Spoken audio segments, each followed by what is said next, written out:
知乎上有个热门话题，为什么那么多人宁愿月薪5、6千，上下班挤地铁，出去杂七杂八不剩几个钱，也要留在大城市生活呢？这个问题竟然被浏览了2000万次，可见它在无数年轻人心中画了一个大大的问号。作为一个农村出来的，也留在2线城市生活的人，对这个问题深有感触。我觉得我的想法应该能代表一部分漂泊在外的年轻人的想法。为什么大部分年轻人要离开家乡远赴城市呢？我觉得主要有2个原因，一是城市有机会，二是家乡没底子。接下来的内容可能会比较现实直接，但绝不含任何感情色彩。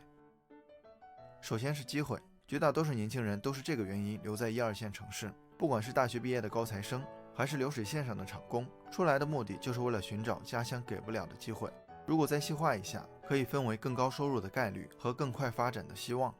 先说高收入的概率，县城没有大型产业提供高薪岗位，就拿星河的老家来说，找不到几家真正办公的公司，想找工作只能去超市、餐厅和小型加工厂，薪水也都低得可怜。如果是做生意的，大部分县城的人口也就10来万，整体盘子小。另外受经济水平的影响，大家购买力有限，很多1、2线城市吃得开的行业在县城行不通。北上广给宠物洗澡的店都能开成连锁，在县城可能都坚持不了半年。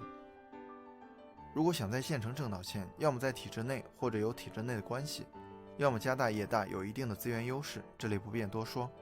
县城如果没有突出的外销产业或者外部资金进来，本外币存款基本就是恒定的，也就是说总的财富没有增加，只不过是相互转移，今天我到你家买个瓜，明天你去他家理个发，左手倒右手。而且每年高考都会把县城最优质的人口吸走，人到哪里钱就会到哪里。父母辛苦一辈子攒的那点钱，大都是希望给孩子在1、2线城市付个首付，混得好点的会把爸妈也接到大城市享福，人力资金都被吸走，城市与县城的差异也会越来越大，这一点符合马太效应。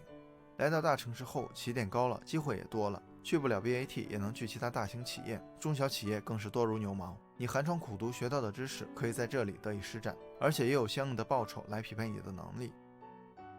有人说1线城市搬家送货都月入过万了，不知道真的假的，但整体待遇比县城高是一定的。在县城如果想找到高薪工作，必须要有一门技术，而且是说出来大家都懂的技术。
一些是上面提到的在体制内或者有体制内的关系，这个不敢说也不能说，小伙伴们自己体会，可以留言评论。这种现象放大了资源分配的不公平性。上学的时候大家都是学渣，起跑线一样，毕业后差距瞬间拉开。小王做了少东家，小李接了医院路桥的工程，小张只能在家待业。而且毕业之后，小张还想跟小王小李混在一起，就不能靠学习差了。所以出去闯无疑是小张更好的选择，出去闯才能跟站在同样起跑线的人继续赛跑。还有社交圈子，你在哪儿，你的圈子基本就在哪儿，它决定了你和什么样的人成为同事朋友，与什么样的人恋爱结婚，过上什么样的生活。你跟经常在一起的同事朋友可以聊事业，聊未来，甚至家长里短，但跟久未逢面的老同学聚在一起，只能追忆往事了。另外，由于路径依赖，人们一旦进入城市生活，就大概率对这种生活产生依赖。惯性的力量会使你的选择不断强化，让你轻易走不出去。有些人长时间不回老家，突然回去一趟，面对熟悉的环境也会有些许陌生感，就是这个原因。所以对于很多人来说，既然选择了出来混，除非混不下去，不然很难再回去了。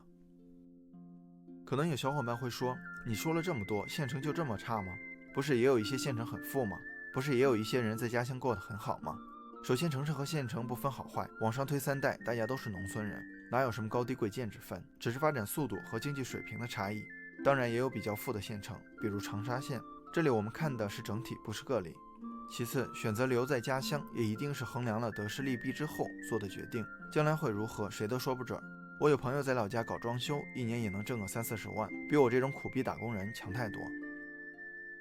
话说回来，如果在大城市一直是5-6千的薪水，久未提升，是否还要继续坚持呢？还是回归到开头的2个原因：一是来到大城市，发现合适的工作、高薪的机会离自己很远；二是发现自己在大城市没有底子，又资历平平，依然被慢慢拉开差距，从县城走出来的原因，也变成了在大城市生存的问题。这就需要我们梳理自己的人生，先找个人原因，因为待遇首先是跟个人贡献挂钩的，不可能你在公司贡献越来越大，老板还一直装傻，不然你早就被别人挖走或者自己跳槽了。如果是能力跟不上发展，落后就要挨打，那就再努力一些。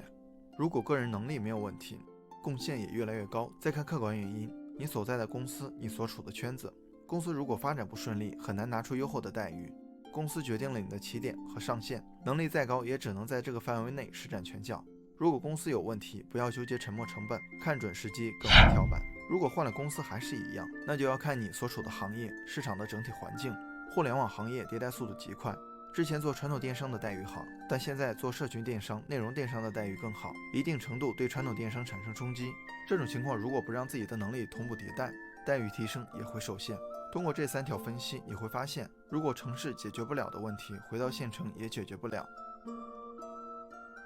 不管在城市还是在县城，人生都充满挑战，选择不是逃避的借口，在哪里都需要足够努力。虽然辛苦，我们还是应该选择那种滚烫的人生，不然你在哪里都不会过上想要的生活。最后想说，我们选择了城市，不是喜欢城市本身，而是喜欢在城市里那个变得更好的自己。